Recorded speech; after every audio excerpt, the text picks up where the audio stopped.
চলে এসেছি বন্ধুরা, একদম প্রসাদ নিয়ে আমাদের যে রথের সামনে জগন্নাথ বলরাম আর সুভদ্রার ওখানে এখানে এসে মাসিমণি মালা গাচ্ছে।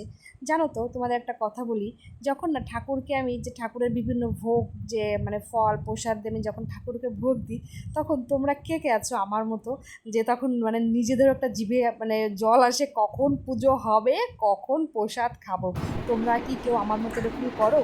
মানে পুজো দিচ্ছে এদিকে আর মনের মধ্যে রয়েছে কখন পুজো হবে, কখন পুজো হবে। যাই হোক, বাদ দাও তো। এই দেখো, বলতে বলতে আমাদের মাসিমণি মানে আমি যে রান্নাগুলো করেছি সেইগুলো দিয়ে সুন্দর করে সাজিয়ে আমাদের ঠাকুরকে এখন পুজো ভোগ মানে নিবেদন করছে। আর সবকিছু আমি তো ভোগ ভাবছি, হচ্ছে, এ বাবা, একদম কখন গোছানো পুজো কমপ্লিট। হবে আর কখন লাবণী প্রসাদ জগন্নাথ এখন খাবে। মাসি বাড়ি আর এসেছে, আমি যা যা মাসি রান্না করেছি, যে মাসিমণিরা কলার বড়া, ওকে এইগুলো তৈরি আমের করে মালপোয়া, খাইয়েছে। আর একটা এই যে দেখো বাসমতি চাল, নাম কি এটা বলো? এখন কাছ এটা থেকে হচ্ছে কলার দেখাচ্ছি। বড়া। এটা কি কি একটা বলে? রান্না করেছি ভুলেই গেছি, যে আমাদের একটা রোহিণী ভোগ ভোগ। ঠাকুরের করেছি। হ্যাঁ, এটা এবার বাসমতি আমাদের চাল। ঠাকুর এটা আর গ্রহণ এটা করবে, হচ্ছে তারপরে মালপোয়া। আমরা গ্রহণ করবো। আর প্রসাদ খেতে কারই বা ভালো না লাগে, আমার তো মিষ্টি প্রসাদ খুবই প্রিয়। টাটা।